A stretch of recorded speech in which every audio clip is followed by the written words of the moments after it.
पहाड़ हमेशा से यहाँ रहने वाले लोगों की कठिन परीक्षा लेते रहे हैं।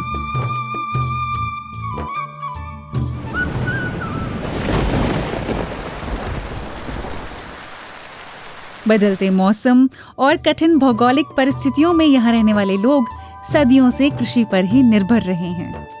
अधिकतर किसान मौसम पर आधारित फसलें जैसे धान, गेहूं, मंडुआ, चौलाई जैसी पारंपरिक फसलें ही उगाते थे, परंतु उत्पादन सीमित ही हो पाता। कृषि के लिए मौसम पर निर्भर रहने, सिंचाई के साधन न होने और जानवरों से फसलों को होने वाले नुकसान के अलावा आधुनिक कृषि का ज्ञान न होने से खेत बंजर होने लगे व किसान रोजगार के अन्य विकल्प तलाशने लगे। ऐसी विषम परिस्थितियों में पारंपरिक कृषि पर निर्भर किसानों के जीवन को एक बेहतर कल देने के उद्देश्य से उत्तराखंड कृषि विभाग द्वारा कई योजनाएं चलाई जा रही हैं। चाहे वह कृषि यंत्रीकरण हो या सिंचाई टैंक, चाहे मृदा परीक्षण हो या एकीकृत कृषि, हर क्षेत्र में किसानों को विभाग द्वारा सहायता प्रदान की जा रही है। हम कोई खेती बाड़ी करता, कोदू झंगरू कमाना, कृषि विभाग ने आमताई कोदू झंगरू कुछ भी हमारी खेती को अच्छो प्रमाणकारी हम फसल पाक बाजार में बेचना था। सीमित जमीन पर अधिक संसाधनों का प्रयोग करके उत्पादन को बढ़ाने के उद्देश्य से कृषि विभाग द्वारा एकीकृत कृषि प्रणाली योजना चलाई जा रही है। अभी 1.5 साल से मैं ये काम कर रहा हूँ। ये सारी बंजर जमीन को मैंने सारी आबाद कर रखी है, जिसमें से कि आज मेरे को इसका रिजल्ट देखने में आने लग गया है। एक योजना आई थी, बहुउद्देशीय टैंकर के नाम था, और मुर्गियों का भी मेरे पास है ही, मुर्गी का काम भी कर रखा है। पॉली हाउस है, मैं इसके अंदर बीज पौध तैयार करता हूँ और बाहर इसका रोपण करता हूँ। पारंपरिक फसलों के साथ साथ बेमौसमी सब्जियां, पशुपालन, बागवानी भी की जाती है। कृषि विभाग से भी काफी मदद मिलती है।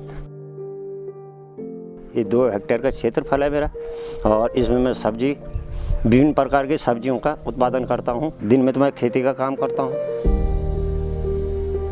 पोल्ट्री फार्म जो मैंने खोला है, मुर्गीवाड़ा खोल रखा है, इसमें मेरे पास बॉयलर भी हैं, कॉयलर भी हैं।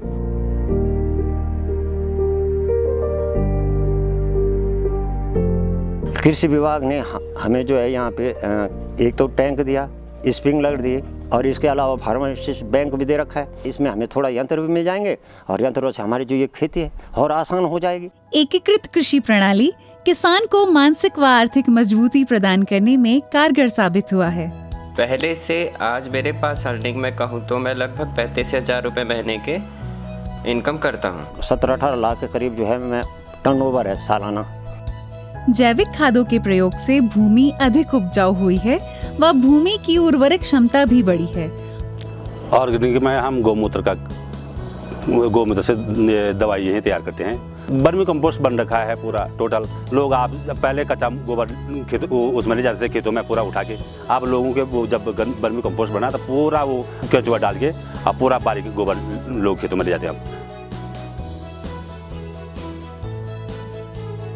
तो सर्वप्रथम जैविक के बारे में तो बताया गया हमको कि जैविक क्या है, जैविक किसको कहते हैं, बीज को बारे में का जानकारी दी है कि बीज कहाँ से खरीदने हैं। और इसके कार्य योजना के अंतर्गत जैसे कंपोस्ट पिट हुए, सीपी का पिट भी बने हैं, नाड़ी भी बनी हैं। कृषि भूमि के चारों तरफ कंटीले तारों की घेरबाड़ करके जंगली जानवरों से खेती को बचाया जा रहा है। आवारा पशुओं की वजह से, जंगली जानवरों की वजह से पूरा ये क्षेत्र जो है पूरा बंजर था ये क्षेत्र। फिर बाद में जो है कृषि अधिकारियों की नज़र पड़ी इस ज़मीन पे, फिर ये तार बनाने से जो हमारी आज जो ये भूमि हमारी जो है आज खेती करने योग्य हो रखी है। विभाग द्वारा किसानों को मृदा परीक्षण की सुविधा उपलब्ध कराई गई व मृदा स्वास्थ्य कार्ड भी वितरित किए गए हैं।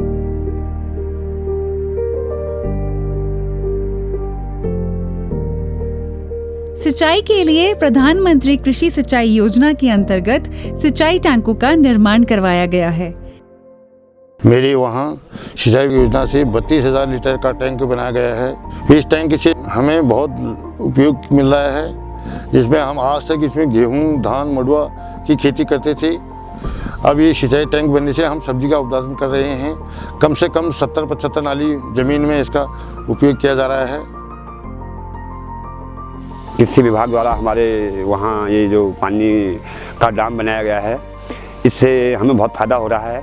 पंप भी दिए हैं, पंप से हम पानी को डैम से टैंक में शिफ्ट करते हैं। फिर नीचे से जो है इसका सिंचाई योजना का लाभ मिलता है।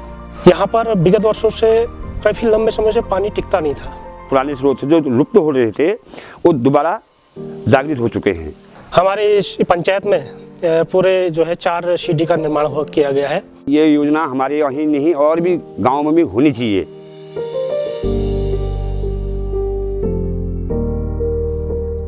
किसानों को आधुनिक कृषि से जोड़ने के लिए ब्लॉक स्तर पर फार्म मशीनरी बैंकों का निर्माण किया गया है। इससे किसानों को 80 से 90% अनुदान पर कृषि यंत्र खरीदने की सुविधा उपलब्ध कराई गई है। मैंने अभी ये पावर वीडर ये कृषि विभाग से खरीदा है छूट पे, और काम बहुत अच्छा कर रहा है। कृषि विभाग से ये पता चला कि फार्म मशीनरी बैंक की स्थापना आजकल समूह बना के हो रही है। डिपार्टमेंट ने हमें तुरंत जो है वो चीज़ें हमने परचेज की और उन्होंने हमें उसका अनुदान दे दिया। आज हम खेती का कार्य बहुत अच्छी तरीके से कर पा रहे हैं। हमारे यहाँ गेहूं की खेती और धान की और गन्ने की खेती अच्छी तरीके से होती है, जिसमें सरकार के द्वारा हमको गेहूं का बीज और धान का बीज बिल्कुल कम रेटों पे दिया जाता है। और हमारे वैज्ञानिक भी आकर हमें समय समय पर खेती की जानकारी देते हैं, जिसको हम अपनाकर अच्छी पैदावार लेते हैं और इससे हमको मूल्य भी सही दिला पाते हैं हमारे अधिकारी। और अनेक क्षेत्रों में हमें भ्रमण भी किया जाता है, हमको ट्रेनिंग भी दी जाती है, बाहर ले जाया जाता है, दूसरे प्रदेशों में भी ले जाया जाता है ट्रेनिंग के लिए। और हरिद्वार जिले में भी हमको जो अच्छे किसान हैं उनके खेत दिखाए जाते हैं। कृषि विभाग द्वारा चलाई जा रही योजनाओं से आज जो किसान अपना मुख्य व्यवसाय कृषि को छोड़ अन्य कार्य कर रहे थे, आज वापस खुशी खुशी खेती कर रहे हैं व बेहतर मुनाफा कमा रहे हैं।